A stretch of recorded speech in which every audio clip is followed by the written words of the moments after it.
The checkpoint buzzed with tension. She stepped forward, scuffed boots, faded tan coat eyes like steel. Her name was Grace Monroe, but none of them cared to ask. "Ma'am, this line's for active duty. 1.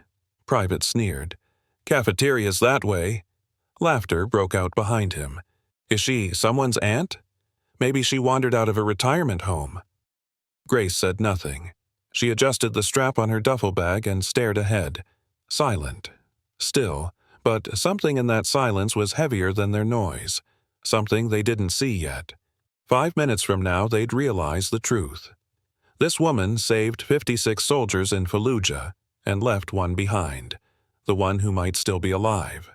A sudden gust of rotor wash blasted dust into the air. A Blackhawk touched down fast. Doors opened.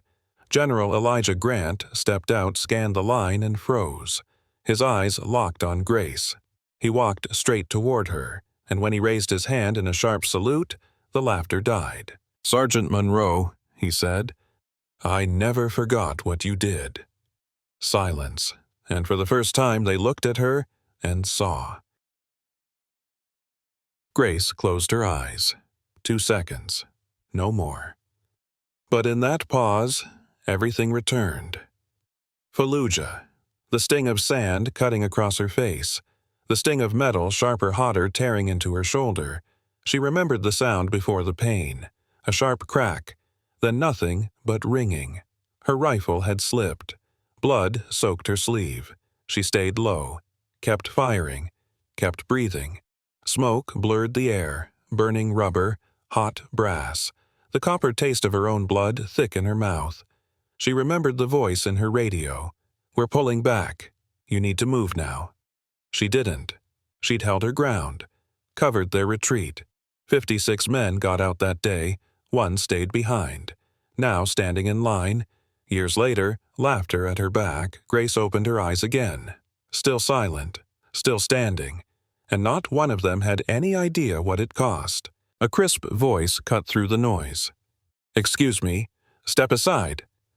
Lieutenant Karen Blake approached tall blonde posture, razor straight. Her boots hit the pavement like punctuation. She held out her hand. "Orders," she said. Grace offered the folded papers without a word. Blake scanned them with a practiced eye, then raised one brow. Reactivation voluntary. She didn't hide her doubt.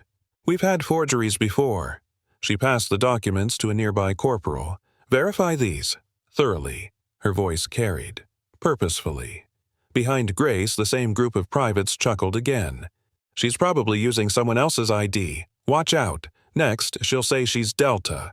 Grace kept her eyes forward. Blake stepped in closer. Her tone cooled. "This transport is for warfighters, not whatever this is." Grace didn't move, didn't speak, but inside that silence the air was thickening, and the tension was no longer just between soldiers, it was between worlds. Another wave of laughter rolled behind her. A young female soldier joined in, not with cruelty, just trying to belong. Her laugh was nervous, uncertain, but it stung all the same. Grace didn't turn. She let the noise pass like wind, let it fold into the hum of the bass. Her eyes drifted steady to the bulletin board near the checkpoint. Dozens of photos, faces, missions, years. One image stopped her. 3rd row, black and white, a grainy shot of a recon team in the desert, all dirt and smiles. In the middle, Brooks, hand on her shoulder, alive. He hadn't come home. That day, she'd carried his tags and his blood. Now they laughed around her like nothing had ever happened, like war was a game and memory had no weight. Grace's gaze stayed locked on the photo. She didn't blink. The silence inside her deepened, and somewhere in that silence the scar beneath her coat began to ache. Lieutenant Blake crossed her arms. "Remove your jacket," she said flatly. Grace didn't respond, just unzipped her coat with slow, deliberate hands. The fabric peeled back. A long scar, thick and uneven, stretched from the base of her shoulder, curling down her back. Faded now, but impossible to miss. It wasn't just a mark, it was a sentence. written in shrapnel and fire. The laughter stopped. Boots stilled. Radios clicked off. Even the wind seemed to pause. Private Dawson shifted uncomfortably. One of the others whispered, "That's real." No one answered. Blake's eyes narrowed, but her mouth stayed shut. Grace didn't explain. She didn't need to. Her hands lowered her coat now draped across one arm. She faced forward again. There were no medals on her chest, no ribbons, no flash, just the scar. And in that moment it said more than any uniform ever could. The air shifted. A low rumble grew louder, rotors slicing through sky. The Black Hawk descended fast, wind kicking up dust across the tarmac. Everyone turned. General Elijah Grant stepped out. Tall, composed rows of ribbons on his chest. Surrounded by aides, he moved with quiet urgency. He wasn't supposed to stop, but he did. Mid-stride, his eyes locked onto the line. Locked onto her, onto Grace, onto the scar. He froze. His aides kept walking until they noticed he wasn't beside them. One turned back, confused. The general said nothing, didn't blink, just stared. His face unreadable, but something in his jaw tightened. The tension shifted. All those who had laughed now stood still. A few glanced toward him, then back at her. The silence deepened, stretched. The wind died. And in that suspended moment it was clear someone important had just remembered something others had forgotten. General Grant walked straight toward her. Each step cut through the silence like a drumbeat. He stopped in front of Grace, looked her in the eye, then raised his hand sharp and certain. A salute. "Sergeant Monroe," he said, voice steady. "You opened the corridor in Fallujah. You stayed behind. I never forgot." The wind caught no one's breath. It didn't need to. All around them, stillness. Blinking eyes, lowered heads. Lieutenant Blake took half a step back. Her lips parted, but no words came. Grace didn't move. She didn't return the salute. She didn't have to. Grant dropped his hand slowly, then turned to Blake. "Is there a reason this woman isn't already on that jet?" Blake stammered. Her paperwork was still being Grant didn't wait. "Her scar verifies more than your clipboard ever will." Then he faced Grace again. "Come with me." Inside the transport jet, the engines hummed low. Soldiers shifted in their seats, eyes stealing quiet glances toward Grace. She sat near the back, alone, calm. Her duffel tucked underfoot coat folded across her lap. One young private leaned over from across the aisle, same one who had laughed earlier. His voice barely rose above the engine noise. "I didn't know," he said. Grace didn't look at him, just stared forward. "You didn't ask," she replied. He swallowed. "I shouldn't have." She turned slightly, met his eyes. Next time she said, "Don't guess who someone is. Learn it." He nodded, quiet. Shame flickered across his face. No one else spoke, but the air felt different now, lighter, not because of altitude, but because one person had chosen to listen. A few rows up, another soldier turned toward her. "Was that really you? Back at Fallujah?" The others leaned in quiet now, not mocking, just listening. Grace didn't answer right away.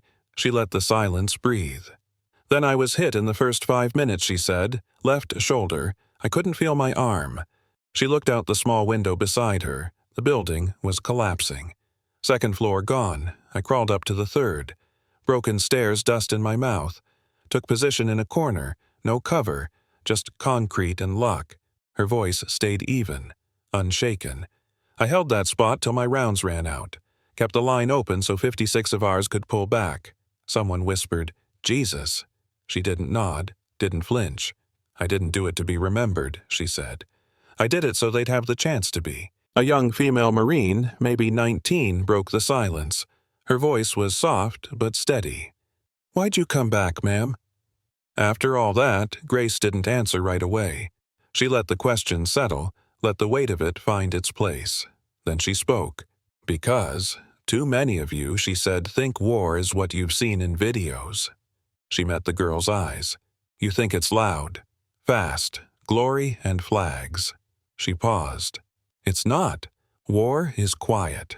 It's waiting. It's blood that won't stop radios that go dead and faces you never see again. The girl blinked but didn't look away. Grace's voice lowered. I came back because somebody needs to tell the truth and make sure you're ready for it. No one spoke after that, but something in the cabin shifted. Respect doesn't need volume. Only truth. 2 days later, orders came through.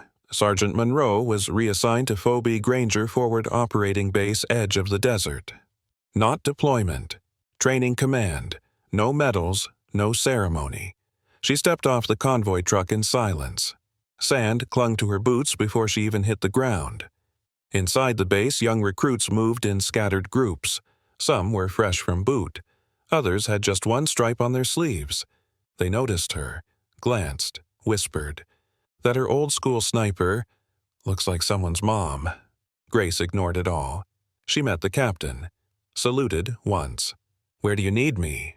He handed her a clipboard, half amused. You're in charge of Tier 1 prep starting tomorrow. She nodded, scanning the list. Half the names looked like kids. Understood, she said. Outside, the wind picked up again. Grace looked toward the horizon, flat, dry, brutal. It felt familiar, almost like coming home. Day 1. The recruits lined up at dawn, gear half-fastened, posture unsure. Grace scanned them once. No introductions, no speeches. Her eyes landed on one Corporal Eric Dawson, early 20s, clean boots, smug smile. He rolled his shoulders like the place belonged to him. She handed out training rifles. Drill 1. Movement under stress. Let's see who's awake. Dawson moved first too fast, too loud. He cleared a corner with his barrel raised too high. Stop, Grace said. Everyone froze. She walked up, calm.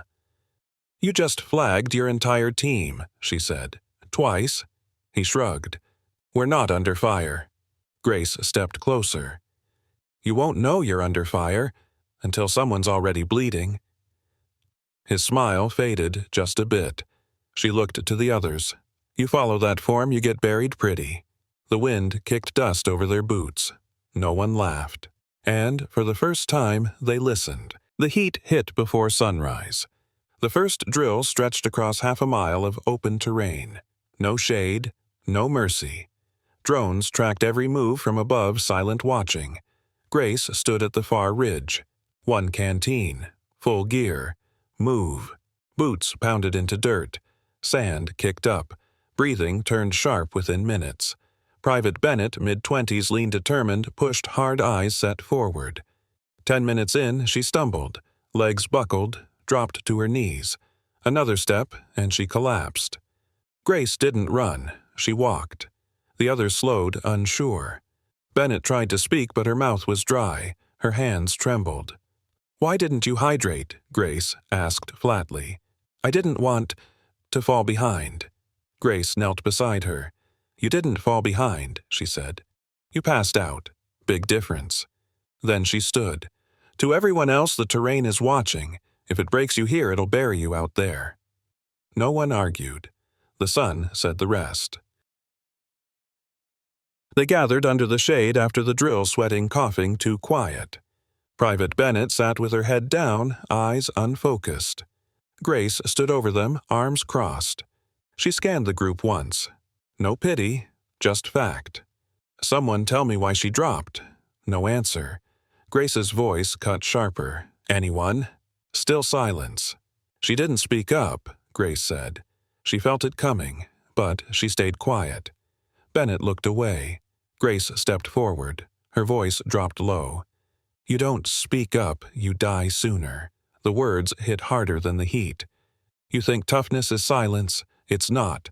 Silence is a coffin, especially out there. No one moved. No one blinked. Even Dawson looked down. Grace let it settle. Just long enough. Then she walked away. She didn't need them to agree. She needed them to remember. Later that evening, the sun dipped behind the ridge. The team sat in silence, water bottles, half-empty uniforms, soaked. Dawson stood near the edge watching Grace check her rifle. He finally asked, Why are you like this? She didn't look up. Like, what, cold? Hard, like you want us to fail? Grace wiped the rifle's chamber once, then paused. There was a guy in my unit, she said quietly. Name was Torres. Fast, smart. Talked back during drills. Thought it was a joke. Dawson didn't interrupt.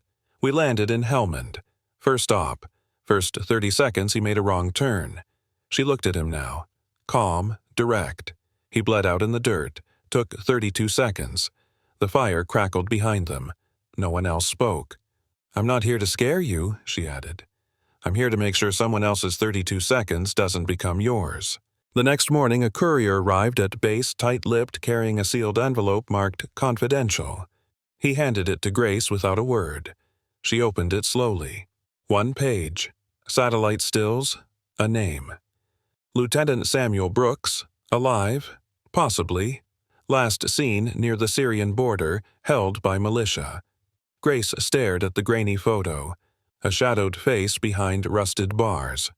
The image was old blurred, but she knew the eyes. Brooks. Her spotter. The one who bled beside her. The one she thought never made it out. She read the note again. Unconfirmed. Militia held. Extraction not authorized. Not authorized. She folded the paper in silence, tucked it inside her vest. Later, as the team trained below, Grace stood alone by the comm tower, eyes fixed on the eastern sky. Some ghosts don't stay buried, and some debts don't fade with time. That night, Grace found Sergeant Ty Carter in the motor pool, hands black with oil sleeves rolled, radio off. She handed him the folder. He read fast, eyes narrowed. You sure it's him? Grace nodded once. If there's even a chance, I owe it. He didn't ask another question, just wiped his hands and grabbed his gear. They left under cover of a scheduled recon run. No announcement, no briefing. Just a handwritten note left in Grace's locker. Training resumes in 48 hours. Stay sharp. The truck was old. No markings. No GPS trail. Desert wind howled through broken windows as they drove east, headlights off tires cutting deep into silence. Neither spoke much. Some missions don't need words. Miles ahead, the Syrian border waited quiet, fractured, watching. Inside Grace's vest, the photo of Brooks pressed against her chest. Faded, but real. And for the first time in years, she felt something she hadn't let in. Hope sharpened by risk. They reached the outskirts just before dawn, an abandoned checkpoint near the hills. Grace and Carter moved low, silent breathing. Dust. Rafi, their local contact, pointed to a crumbling outpost. One prisoner. Rear cell, 2 guards inside, more sleep nearby. Grace nodded once. They moved. Carter disabled the lookout with one strike. Grace slipped through the broken side gate. One hallway, one locked door, a faint cough inside. She cut the bolt, opened, slow. There he was. Brooks, thinner, beard grown in, but alive. His eyes met hers, tired, alert. Grace. Still breathing, she whispered. A voice shouted outside. Gunfire cracked. Carter returned, fire-controlled, tight. Grace pulled Brooks up. He winced, gripping his shoulder. Can you move? Not fast, he muttered, but I'm not staying. They ran. Bullets followed. Dirt kicked behind them. Carter threw smoke. The truck roared to life. Grace shoved Brooks in, climbed after. They disappeared into the morning haze. Alive, but marked. Again. They returned just before sunrise. Dust still clung to Grace's boots. Brooks' blood stained the sleeve of her jacket, dried, dark, quiet. No fanfare, no questions. She walked through the gate alone. The recruits were already assembled mid-drill. Captain Monroe spotted her first. He didn't speak, just gave a small nod. Dawson paused mid-rep, watching her pass. His usual smirk didn't come, only stillness. Private Bennett blinked, lowered her rifle. No one asked where she'd been. They didn't have to. The way she moved slower, heavier, but upright told them enough. The way she looked past them, not through them. Something in her presence had shifted. Not louder, not colder, just more. Respect didn't arrive with medals here. It arrived in silence. And when Grace stepped back into formation, every soldier stood a little straighter. Later that week, Grace sat in the command tent, a promotion letter in front of her. Lead instructor, full rank, expanded authority, office in D.C.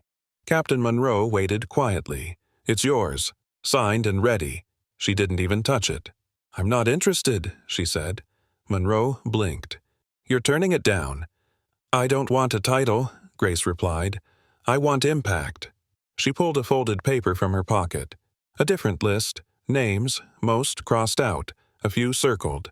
Too many soldiers slipped through cracks, washed out, pushed aside, misjudged.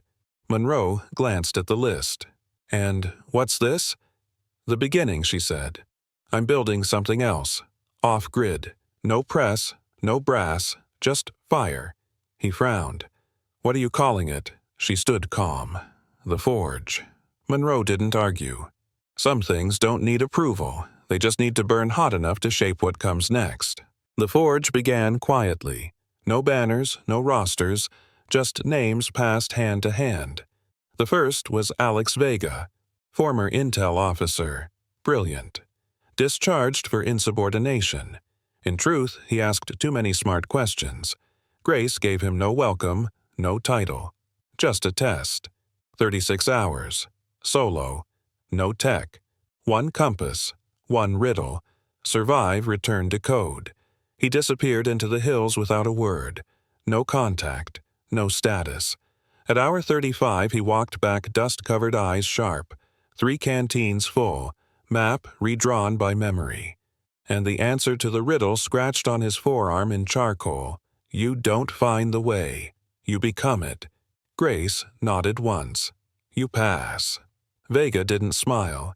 He simply asked, When do we start? From that moment, the Forge was no longer an idea. It had memory, and now it had strategy. The Forge didn't look like a base. It looked like a forgotten outpost, no flag, no guard post, no ranks. Those who arrived didn't wear uniforms. No patches, no salutes. Grace greeted no one. She just handed them a task. Survive 24 hours in the woods with no gear. Cross a minefield mock-up blindfolded, guided only by a partner's voice. Build a shelter using nothing but scavenged wreckage. Each test stripped away identity, left only instinct grit clarity.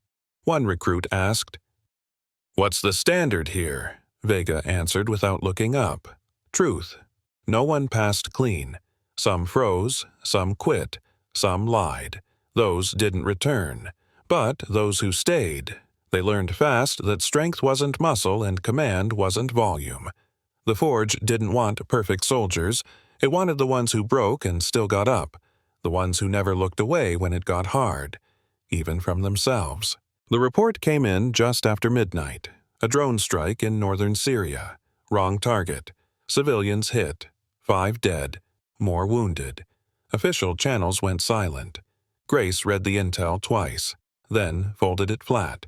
She didn't wait for orders. She looked to Vega. Pick 2. Quiet. Fast. We move at first light. By sunrise, a Forge medic and recon tech embedded with a local relief convoy, no insignia, no flags. They delivered supplies, stabilized injuries, spoke to survivors, and they listened. Stories emerged, timelines, coordinates, fragments of truth buried under rubble. The tech mapped impact zones, matched them to flight data. Grace didn't leak it to the press. She sent one copy encrypted to General Grant with a note.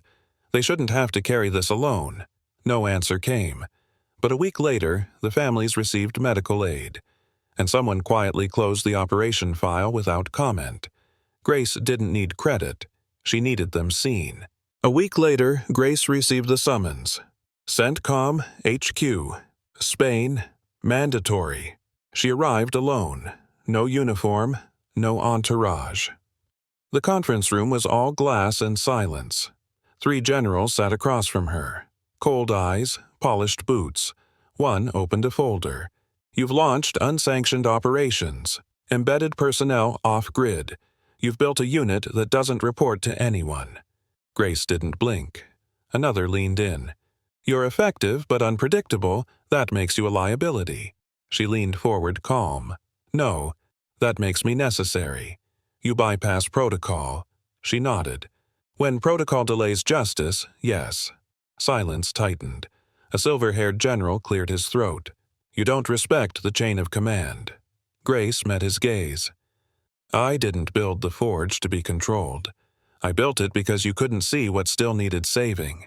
They didn't answer. She stood. If that's all I have work waiting, and left before they could remember how to stop her. Outside the meeting room, General Grant stood waiting. Hands behind his back, eyes unreadable. You made your point in there, he said. Grace didn't slow, wasn't trying to. He walked beside her. Sent comms offering full reinstatement. Commander, level. You'd have funding staff reach. She stopped. Faced him. I already have reach, she said. And the staff I need found me without a title. Grant studied her for a moment. You could do more if you played inside the lines. Grace shook her head. Change doesn't come from inside. It starts when someone steps out and doesn't come back. He sighed. You'd rather build it your way. I'm already building it, she replied, and I don't need rank to remind people who they are. Grant didn't argue. He just nodded, quiet, almost proud. Because even he knew some leaders don't climb ladders. They burn them and light the way. The sun hadn't risen yet. Grace stood at the edge of the training field. A red flare hissed into the sky, casting a pulse over the compound. Final drill, no instructions, no hints, just one sentence over the loudspeaker, adapt or fail. The recruits moved fast, gear-strapped, eyes locked. They hit a mock urban zone first. Close quarters, unknown variables, flashbangs, smoke, decoy screams. Private Bennett took point. Dawson called rotations. Vega monitored comms silent but watching. Next survival scenario. One teammate injured water supply, low evac delayed. They hesitated, then rallied. Built a makeshift stretcher. Adjusted pace. Final phase ambush. Simulated fire rained from both flanks. Paint rounds stung skin. No one broke formation. By hour 3, sweat soaked every collar. Hands shook, voices cracked. But they didn't stop. At the edge of the field, Grace watched it all unfold, every mistake, every correction, every decision under pressure. They weren't perfect, but they were no longer the same. In the final hour, chaos hit the team hard. A staged explosion sent dust and confusion into the air. One recruit, Miller, dropped with a fake leg wound, sensors blaring red. No one moved at first. Then Dawson stepped forward. No shouting. No orders barked. Just motion, quick, clear. He dropped beside Miller, checked the harness, secured the leg. Breath's good. You're not bleeding out. Stay with me. He waved 2 others over. Cover right flank. We're lifting. No drama, no panic. They carried Miller through the last stretch under fire. Paint rounds slammed the walls around them. One clipped Dawson's vest. He didn't flinch. At the evac point, he set Miller down and scanned the line. Everyone was up. No cheers, no applause, just hard breathing. Dust on skin. Grace watched from a distance. Dawson didn't look for her. He didn't need approval, because for the first time he wasn't trying to lead. He simply was. That night, long after lights out, Grace returned to her quarters. A folded note waited on her cot. No name, just a neat crease and quiet placement. She opened it. Sergeant Monroe. I froze today. Thought I'd fail the whole team. Thought the fear would swallow me. But then I remembered your words. Stillness isn't weakness, it's awareness.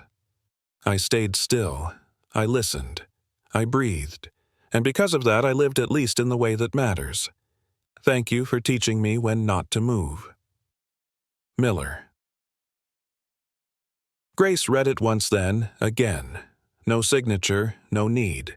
She folded it carefully, slid it into the same pocket that once held Brooke's photo. Some lessons echo loud. Others land soft and stay longer. She didn't smile, but her hand lingered at that pocket just a moment more before reaching for the next day's drills. The base was quiet. Only the hum of distant generators and the steady rhythm of wind moving through canvas walls. Grace sat alone at the edge of her bunk, a journal open on her lap. The lamp beside her flickered low. She began to write. One name, then another, then more. Not fallen soldiers, but forgotten ones. The recruit who froze on day 1 but stayed anyway. The medic who spoke up and got reassigned. The drone tech labeled unfit for questioning orders. The ones who were laughed at sidelined, passed over. She wrote each name slowly, deliberately. Some were from years ago. Others just arrived. All carried weight.